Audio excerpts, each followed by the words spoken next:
Coming off a fabulous day of eating, drinking, and just a little napping, we're keeping well within the spirit with a Christmas spiced Impy Stout. And complete disclosure, I meant to have this little beaut recorded as a Christmas Day special. But, well, my own festivities somewhat got in the way of that happening.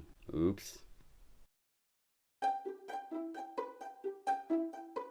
Today's gift comes from North Wales and the town of Mold, courtesy of one of the more modern craft brew upstarts. That, of course, being Polly's Brewing Co. And I think they may well be the first brewery we've featured born in a stable. So I guess somewhat fitting for the celebration. Started back in 2018 by brewer Sean Wilden, who himself was no stranger to brewing, who recently brought to a close one of his early breweries, the Blackbrook Beer Co.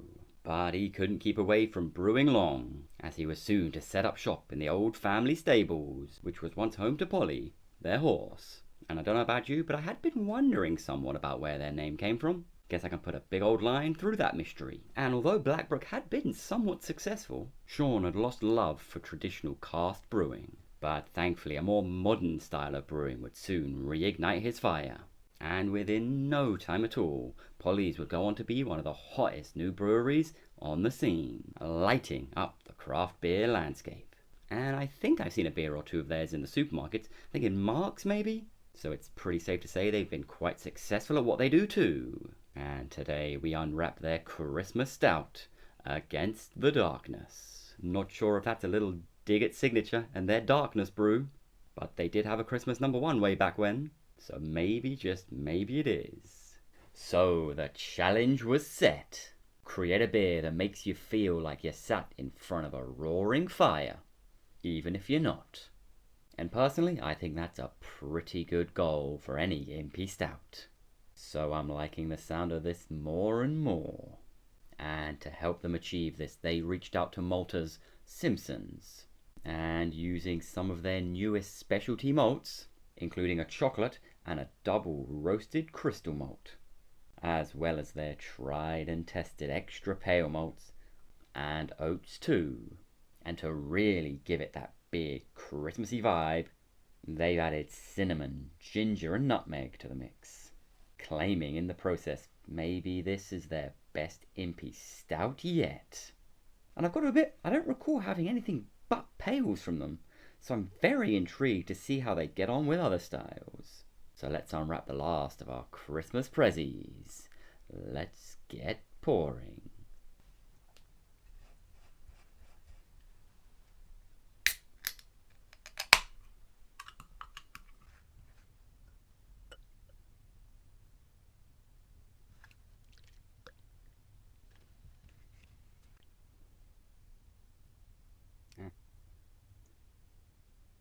So it does have quite a warming aroma to it.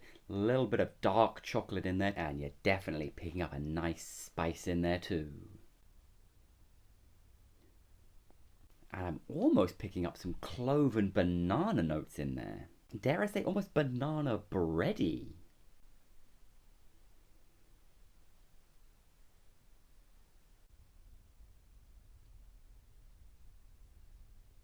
And it is surprisingly really creamy up top. And then those spices really start to take hold. It's really warming in the mouth. And that chocolate is dark, it's rich, but that creaminess balances it off beautifully. And there is a good solid level of carbonation that's really piercing holes in the mouth to let those spices in.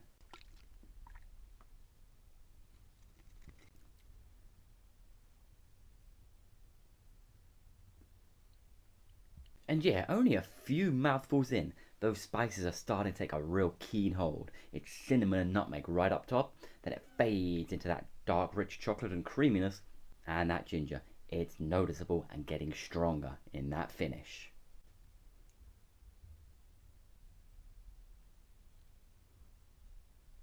And that finish, it is rather interesting. It wants to be roasty and bitter, but that ginger adds a real tangy spice. And those two contrasting flavours really are battling it out in the tail.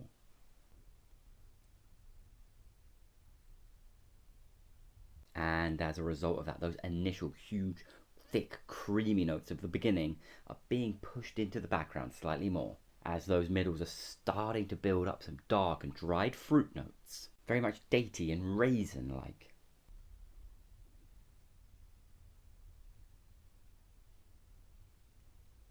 And this Impy right here, it weighs in at 11%. And you know what? I wasn't sure to begin with if it was just the spices that were adding some of that warmth, but you are definitely, now we're midway in, starting to get a real feel for some of that alcohol too. And yeah, really sticking my beak in there now, you really are getting a wafty alcohol aroma. And if I was blind testing, I would definitely have pushed towards the 12-13%, if not higher.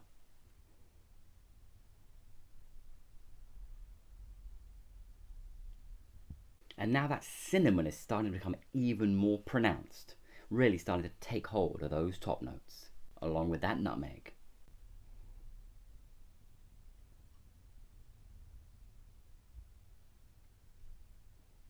And although there is a backbone of creaminess, it is that jumping from spice to spice that's really what's driving this beer. And what is starting to make a welcome reappearance, some of that rich dark chocolate, along with that creaminess, adding a contrast to those warm and bright spices.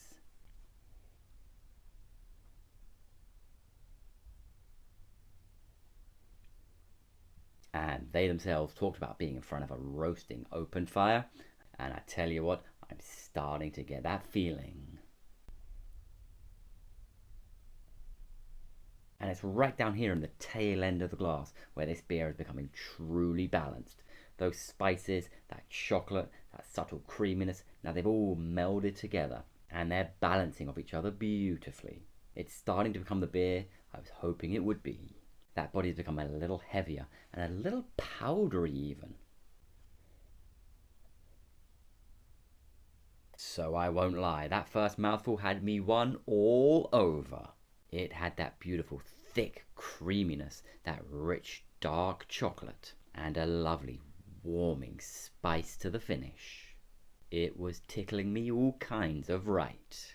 But then that carbonation and those spices, they really start to take hold. And from then on, that's really what dominates proceedings. Those chocolatey and creamy notes, they fall right into the back burner, as it's dried fruits that really start to balance out those middles, jamming themselves in between those top notes of cinnamon and nutmeg, and that tangy ginger and weighty alcohol in the bottom.